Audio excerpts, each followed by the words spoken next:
The Special Air Service, or SAS Regiment, is a distinguished unit of the British Army's Special Forces that was established in 1941. But during the First Gulf War in January 1991, an event that would later become the Deadliest SAS mission begins. A SAS patrol team consisting of 8 soldiers with the call sign Bravo 20 was dispatched to Iraq. The patrol's primary mission was to gather intelligence and create an observation post between Northwestern Iraq and Baghdad. The team members included Sergeant Andy McNabb, Sergeant Vincent Phillips, Lance Corporal Ian Pring, Corporal Chris Ryan, Trooper Robert Concilio, Trooper Stephen Lane, Trooper Malcolm McGowan, and Trooper Mark Coburn. It's worth noting that the operations account is surrounded by controversy because of inconsistencies in the information provided by the survivors. On January 23rd, the patrol was airlifted into Iraqi airspace by a Chinook helicopter. Rather than using vehicles, they decided to walk 12 miles on the first night to reach their intended observation post location. Upon arriving on Iraqi soil, Lane noticed that the patrol was experiencing communication issues and was unable to receive radio messages. McNabb later asserted that the patrol had been given incorrect radio frequencies, but a 2002 BBC report found evidence of the patrol's transmissions in the daily record log, indicating that the frequencies were not the problem. On the afternoon of January 24th, while the patrol was moving, they encountered a flock of sheep and a young shepherd. Fearing that they had been compromised, the patrol decided to retreat, leaving behind excess equipment. As the patrol prepared to depart, they heard what they believed to be the sound of a tank approaching. In response, they assumed defensive positions and readied their law rockets, awaiting the vehicle's arrival. However, it turned out to be a bulldozer that quickly retreated upon spotting the patrol. Realizing that their location had been compromised, the patrol decided to withdraw.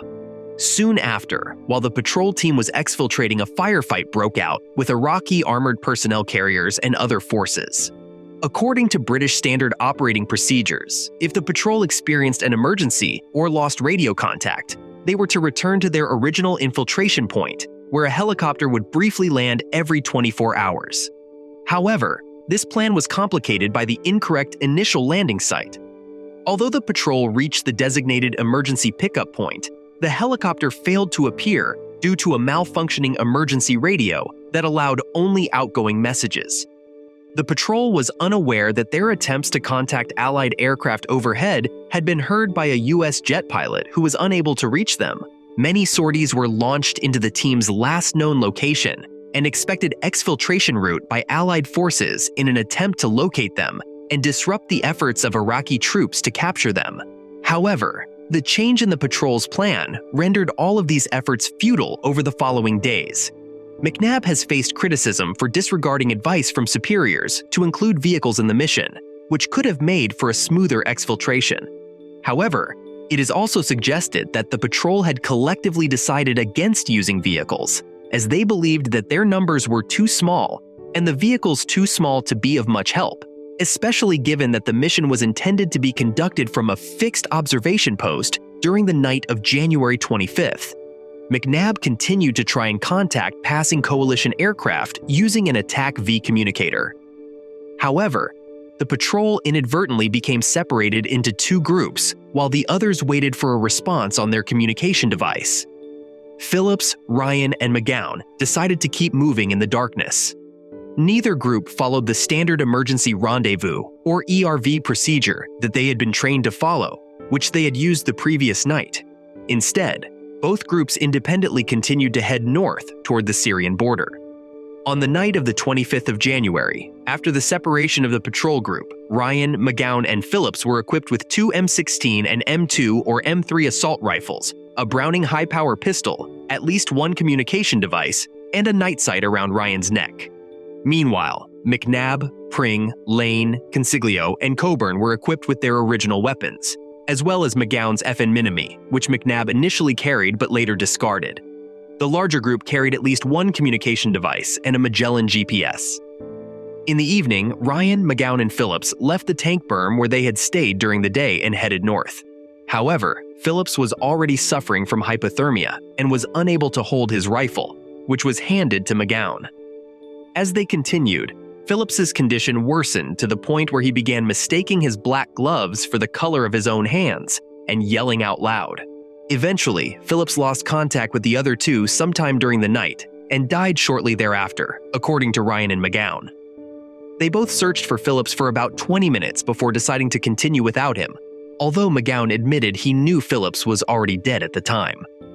Sergeant Vince Phillips, who had been a 19-year veteran of the British Armed Forces and an 8-year veteran of the Special Air Service, was 36 years old when he died of hypothermia on the evening of January 25, 1991, in northwestern Iraq.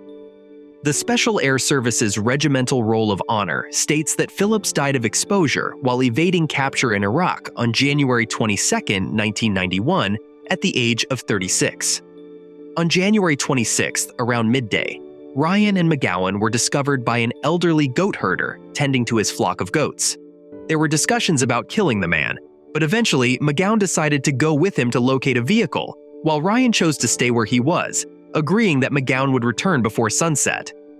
McGowan took Phillips's rifle with him, but left his belt kit behind to avoid appearing too threatening. After walking with the goat herder for around 4 hours, they encountered a group of men in a Toyota Land Cruiser.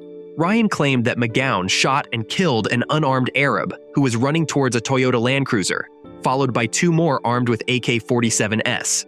Without his belt kit, McGowan ran out of ammunition and was captured while attempting to take the vehicle.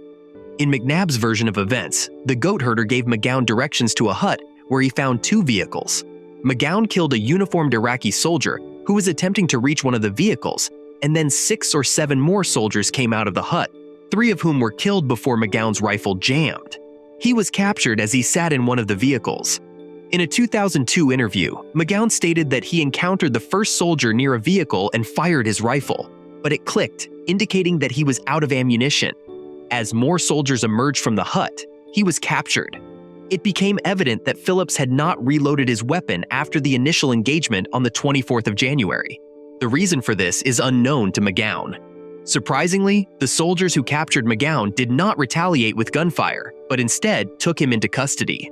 On the evening of January 26th, McNabb's group of 5 took control of a taxi by having Concilio pose as a wounded man in McNabb's arms as they waited by the side of the road.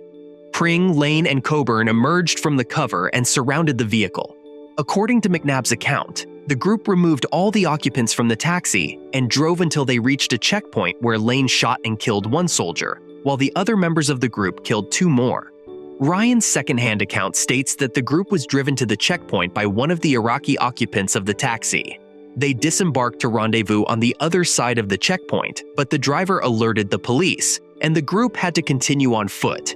The investigation corroborated Ryan's version of events, with no reports of armed confrontations or Iraqi casualties. In the early hours of January 27th, McNabb's group of 5 encountered local civilians and police.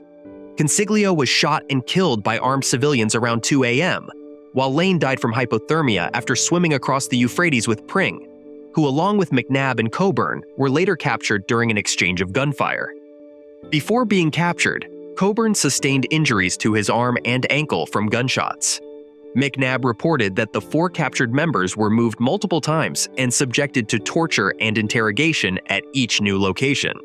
However, McGowan disputed some of the reported incidents, such as teeth extraction and burning with a heated spoon, which he believed were unlikely to have occurred without leaving physical evidence.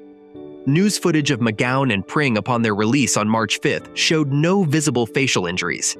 The group was held in Abu Ghraib prison before their release.